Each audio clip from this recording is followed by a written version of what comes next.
आज हम लोग शुरू करने वाले हैं बाबू कक्षा 10th का संस्कृत। और संस्कृत में सबसे पहले ये जानना जरूरी होता है कि हमें पढ़ना क्या क्या है।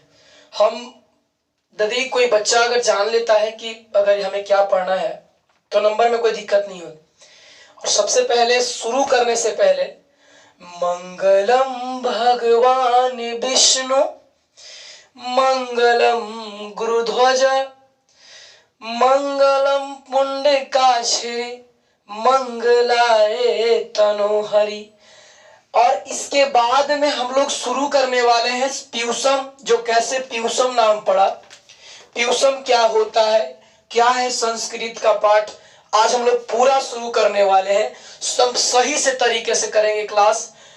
कर्पूर गौरम करुणावतारम कर्पूर गौरम करुणावतारम संसार सारम भुजगेंद्रहारम। तो बाबू ध्यान दीजिएगा, यहाँ पे हम लोग आज प्यूसम पूरा जो 40 नंबर जो किताब से पूछता है। देखिए, यदि कोई बच्चा संस्कृत व्याकरण नहीं पढ़े हैं, कोई बात नहीं, कहीं का भी बच्चा हो, अगर किताब पढ़ करके वो अगर 70 नंबर 75 नंबर प्लस करना चाहते हैं, 80 नंबर 100 तो नहीं आ सकता, क्योंकि खाली किताब ही नहीं देता है ना, व्याकरण सेक्शन भी है तो वही पूछता है। तो यदि आप सही से अगर क्लास करते हैं, देखते हैं, तो आपको बहुत बढ़िया हो जाएगा। देखिए, ये कक्षा 10th का जो संस्कृत है, ये हम लोग आप शुरू करने वाले हैं, आज से शुरू करेंगे। तो प्यूसम, प्यूसम का अर्थ क्या होता है? प्यूसम के मतलब होता है अमृत। और एक 7वां 8वां में पढ़ लेते थे हम लोग, तो उस किताब में था एक अमृता नाम करके, है ना। तो अमृता जो था वो अमृत, अमृत जो शब्द है प्यूसम, प्यूसम का अर्थ होता है अमृत। और वो जो समुद्र मंथन का जो दिया गया है दृश्य, किताब में आप देखे होंगे, तो समुद्र मंथन का दृश्य दिया है उसमें कि समुद्र मंथन से कैसे अमृत निकला था। और जब समुद्र मंथन हो रहे थे तो कैसे कैसे सारी घटनाएं हैं, वो सारी बातें उसमें से उसी को लिया गया है और वो हेडिंग में दिया गया है, उस फोटो को डाला गया है, और वो है हमारा कोची बउआ प्यूसम। और प्यूसम का 2 भाग है, जिसमें से हमें बिहार और 10th क्लास को एक ही पढ़ना है, द्वितीय भाग। आज हम लोग जानेंगे कि संस्कृत में कितने पाठ को पढ़ना है, और कितने पाठ पढ़ेंगे तो हमें 80 नंबर तक क्लियर, क्योंकि इस साल का पैटर्न जो है ये डबल है, दुगुना है। और देखिए, आपको 14 तारीख से आपका एग्जाम है बाबू, एकदम तैयारी करेंगे हम लोग अच्छे तरीके से। तो 14 तारीख को मैथ है, 15 तारीख को है शायद साइंस, 16 के फिर एसएसटी, 17 के इंग्लिश, 18 और 19 2 दिन छुट्टी है, और 20 तारीख के है मातृभाषा हिंदी, और द्वितीय मातृभाषा हिंदी, द्वितीय मातृभाषा किसे दिया गया है? संस्कृत। यानी कि सबसे लास्ट दिन शायद आपका लगता है कि संस्कृत है। तो बीच में जो 2 दिन का जो गैप है, उसमें हम लोग बहुत ही अच्छे तरीके से तैयारी करेंगे, है ना। तो सबसे पहले हम लोग जानेंगे इस पाठ में कि हमें पढ़ना क्या क्या है। देखिए, मेरा भाई का एक चैनल है राजू ऑफिशियल .01 से, इसमें जितने भी मतलब मनोरंजन आपके, देखिए पढ़ने से ही खाली नहीं होता है, आपको थोड़ा कुछ मनोरंजन भी जरूरी है। तो ये मेरा भाई हमेशा ये मनोरंजन वीडियो इसमें डालता है, और आप इस चैनल को ढेर सारा प्यार दे, दुलार दे, मेरे तरफ से ये आप पे मतलब रहेगा। आप इस चैनल को प्यार दे, राजू ऑफिशियल .01 से है। प्रयास करें कि जल्दी से चैनल भी ग्रोथ करे, क्योंकि ये ओनली फॉर आपका मनोरंजन वीडियो होगा। इसमें आपको मनोरंजन के लिए आप इस चैनल को बनाया गया है।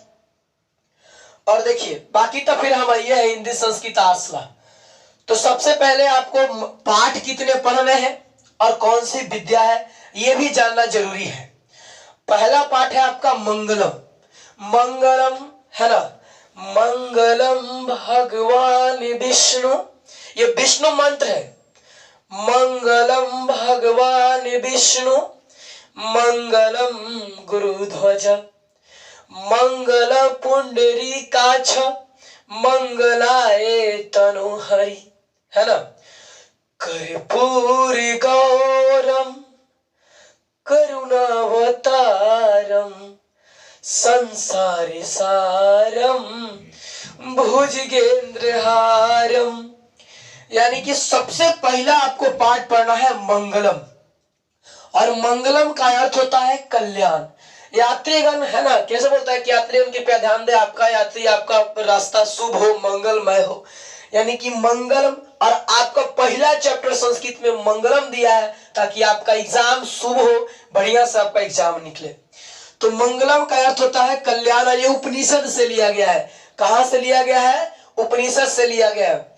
अगला है पाटलिपुत्र वैभवम, यानी कि पटना की वैभवता। पटना कैसे कैसे उजागर हुआ, हम लोग तो ऐसे topic by topic, chapter by chapter करके पढ़ेंगे ही, लेकिन फिलहाल अभी पूरे पाठ को जानना जरूरी है। जैसे कुछ लोग को यही पता नहीं रहता कि हमें करना क्या है, हमें कितना पढ़ना है, कितना पढ़ेंगे तो रिजल्ट हो जाएगा, कितना पढ़ेंगे तो हमें मतलब अच्छा मार्क्स आ जाएंगे आगे। दिमाग में संस्कृत बहुत भारी, संस्कृत बहुत भारी। अरे संस्कृत तो कुछ समझिएगा तब समझ में आएगा ना। हिंदी, कोई भी विषय भारी नहीं होता है, बशर्ते कहा जाता है कि अगर गाड़ी सही है और ड्राइवर सही है तो सफर तय तुरंत हो जाएगा, और गाड़ी सही है ड्राइवर अगर सही नहीं है तो फिर दिक्कत है, या ड्राइवर सही है गाड़ी सही नहीं है तो भी दिक्कत है। और हम लोग तो यहाँ गाड़ी और ड्राइवर दोनों सही है। तो पाटलिपुत्र वैभवम यानी कि पटना की वैभवता, पटना की सुंदरता के बारे में वर्णन किया गया है। तो पटना पर जो लिखा गया कौन सी विद्या है बाबू? तो ये निबंध है। अगला अलस कथा, ये अलस कथा जो है व्यंग्यात्मक कथा है। पूछता है कि कैसी कथा है, तो व्यंग्यात्मक कथा है, और ये पुरुष परीक्षा ग्रंथ से लिया गया है। अलस कथा कैसी विद्या है? तो पुरुष परीक्षा, माने पुरुष की परीक्षा की चर्चा किया गया है। संस्कृत साहित्य लेखिका, ये निबंध है। जितने भी संस्कृत के लेखिका, लेखक नहीं लेखिका, इस संसार में है ना, महिला जो है, महिला को सर्वोपरि देवी माना गया है। इस संसार के सबसे अगर सर्वोपरि अगर लोग हैं तो वो है महिला, है ना। उजागर करने का आज जितने भी बाहुबली, जितने भी लोग इस धरती पे हैं, और सभी का सभी देन है आज माँ के वजह से। तो संस्कृत साहित्य लेखिका, जो महिला को इतना शोषण किया गया है, तो महिला लोगों के ऊपर ऐसा ना समझे, है ना। तो महिला लोगों को भी सम्मान दिया गया है। कहा गया है कि मैं पत्थर पर लिखी इबारत हूं, मैं पत्थर पर लिखी इबारत हूं, शीशों से कब तक तोड़ोगे, है ना। मैं पत्थर पर लिखी इबारत हूं, शीशों से कब तक तोड़ोगे, मिटने वाला मैं नाम नहीं, मुझको कब तक रोकोगे। ऐसा कौन बोलती है? महिला। आज न कल तो उजागर होना ही होना है, और आप सभी देवी लोग जो है उजागर हो रहे हैं। तो संस्कृत साहित्य लेखिका कौन सी विद्या है? तो निबंध है। अगला भारत महिमा, ये क्या है बउआ? पधानी है। भारत की महिमा, भारत की महिमा, भारत की महिमा सभी जगह गाई जाती है। इतना हमारा सुंदर भारत जो देश है, इसका सभी जगह गाया जाता है, इसी को लिया गया है। भारत महिमा कौन सी विद्या है? पधानी। और देखिए यहाँ छठा नंबर यहाँ है बाबू। अगला कहता है कि भारतीय संस्कार, हम लोग जब जन्म से नहीं, जब गर्भ में धारण कर लेते हैं, है ना, हम सभी अपने माँ के जब गर्भ में धारण किए होंगे, तो उसी समय से लेकर के अंतिम संस्कार तक, मृत्यु तक कितने संस्कार होते हैं, क्या होते हैं संस्कार। नहीं बोलते कि बाप माँ अभी कुछ संस्कार नहीं खिलाया नहीं सिखाया। तो संस्कार यानी कि भारतीय संस्कार कौन सी विद्या है? ये तो निबंध है। कौन सी विद्या है? निबंध है। और अगला नीति श्लोक कौन सा नीति है? तो ये विदुर नीति पधानी है। ये क्या होता है आपको क्लास में बताएंगे। कर्मवीर कथा, कर्मवीर, इस संसार में कहा जाता है कि लक्ष्मी उसी के पास चल करके आती है जो क्या होते हैं, लक्ष्मी उसी के पास में चल करके आती है जिसके पास जो मेहनती होता है, परिश्रमी होता है। तो कर्म करिए, फल की प्रतीक्षा ना करें। लेकिन ऐसा नहीं, हम सिर्फ कर्म करेंगे, फल की प्रतीक्षा है नहीं। कर्म करेंगे और फल तो ऑटोमेटिकली मिलेगा ही मिलेगा। सही से खाली आप सही दिशा में कर्म करें। तो कर्मवीर कथा कैसी विद्या है? तो आधुनिक लघु कथा, लघु मन होता है छोटी, एक कहानी है, कथा है। आगे उबला कथा ना, ये वाला जो जाते हैं सत्यनारायण स्वामी की कथा होता है, शिव चर्चा होता है, सब कथे है ना। हारा शिव ऊ वाला नहीं। आइए स्वामी दयानंद, तो स्वामी दयानंद के ऊपर जो लिखा गया है, ये आर्य समाज की स्थापना करेंगे मुंबई में। ये क्या होता है? आर्य शब्द का मतलब होता है सब है। आर्य शब्द जो आर्य के बारे में जो मूर्ति पूजा से विरोध करेंगे, तो स्वामी दयानंद आएंगे। कौन सी विद्या ये? तो निबंध है।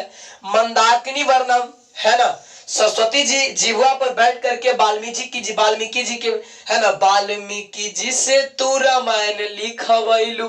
तो सरस्वती का वास जिसके अंदर में हो गया, वो तो कभी पीछे हो ही नहीं सकता है। इसलिए विद्यार्थी लाइफ में या किसी के आवाज अगर मधुर है तो किसका देन है? सरस्वती का। और वाल्मीकि जी जो रामायण लिखे, तो वही बोला गया है, सरस्वती जी से कहते हैं है ना, कि वाल्मीकि जी से तू रामायण लिखवैलू। यानी कि मंदाकिनी वर्णम जो लिखे हैं, कौन लिखे हैं? ये वाल्मीकि जी। अगला व्याघ्र पथिक कथा, यानी कि बाघ और पथिक माने राहगीर की कथा है। बाघ और राहगीर के बीच में कथा है, हितोपदेश लिया गया है, हितोपदेश से लिया गया है। ये कहां से, कौन सी विद्या है बाबू? तो हितोपदेश। अगला नंबर है कर्णस्य दानवीरता नाटकम। ये नाटक है कर्णस्य दानवीरता पे। आपको इसमें बताएंगे कि क्या होता है कर्ण क्या थे। ये महाभारत के सीन से लिया गया है और इसमें बताया जाता है कर्णस्य दानवीरता में कि कर्ण के कवच कुंडल, यानी कि कुछ लोग जो होते हैं कि जादू टोना क्या होते हैं, जंतर ताबीज मंत्र, ये सारे चीज के बारे में आपको बताएं कि पहनना चाहिए कि नहीं, पहनने से क्या होता है, ये काला धागा, ये जादू, ये टोना, ये जंतर, ये सब क्या होते हैं, आपको इस चैप्टर में पढ़ाया जाएगा। तो वो कर्णस्य दानवीरता यानी कौन सी विद्या है? तो नाटक है। अगला है कि विश्व शांति, और ये विश्व शांति के बारे में बात किया है, तो कौन सी विद्या है? निबंध है। ये हमारा विश्व कैसे सुंदर हो, कैसे बढ़िया हो। और लास्ट वो है शास्त्रकारा, जो कि वार्तालाप है। वार्तालाप के मतलब होता है बातचीत करना। हम लोग आपस में अगर वार्तालाप कर रहे हैं तो ये क्या हो गया? बातचीत हो गया। तो वही बोला गया है कि शास्त्रकारा क्या है? वार्तालाप है। देखिए बाबू, एक बार फिर से हम लोग रिकॉल कर देते हैं और अगले क्लास, अब जो धीरे धीरे हम लोग क्लास करेंगे, एकदम क्लास सही से चलने वाले हैं मंगलम का, मंगलम क्या पाटलिपुत्र पूरा संस्कृत। सबसे पहले अब हम सोच लिया है कि संस्कृत को ही अपलोड करें, संस्कृत के बाद अब जल्दी से संस्कृत, उसके बाद में फिर हिंदी करेंगे, ठीक है। तो आइए, ये प्यूषम में कितने भाग, कौन सा भाग पढ़ना है आपको? द्वितीय भाग। ये आपको याद नहीं कि प्यूषम में द्वितीय भाग, प्यूषम में ये याद करने की जरूरत नहीं है। अगला मंगलम कौन सी विद्या है? उपनिषद। पाटलिपुत्र बहुवम निबंध है। अलस कथा पुरुष परीक्षा कथा है। संस्कृत साहित्य लेखिका, तो ये निबंध है। भारत महिमा क्या है? ये पधानी है। अगला भारतीय संस्कार क्या है बाबू? ये निबंध है। नीति श्लोक क्या है? विदुर पधानी है। कर्मवीर कथा क्या है? तो आधुनिक लघु कथा है। स्वामी दयानंद कौन सी विद्या है? तो निबंध है। मंदाकिनी वर्णम क्या है? तो वाल्मीकि रामायण जिसे लिखा गया है, ये वाल्मीकि रामायण का सीन है, ये रामायण से दृश्य लिया गया है।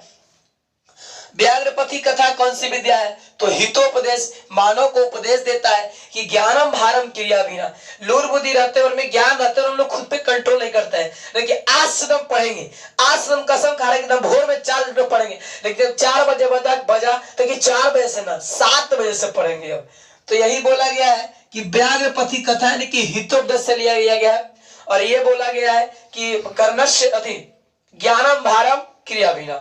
अगला नंबर है कर्णस्य दानवीरता। ये कौन सी विद्या है? तो नाटक है। और ये शास्त्रकारा क्या है? वार्तालाप है। और फिर मिलेंगे बाबू हम लोग नेक्स्ट क्लास, नेक्स्ट वीडियो में। मेरे भाई का एक छोटा सा जो चैनल है, इससे आप ढेर सारा प्यार दे, सम्मान दे। और आने वाला जितना भी मनोरंजन वीडियो होगा, बच्चों का कॉमेडी सीन होगा, ये सब इसी पे डालेंगे। और पढ़ाई वाला तो ही चल ही रहा है, ठीक है। तब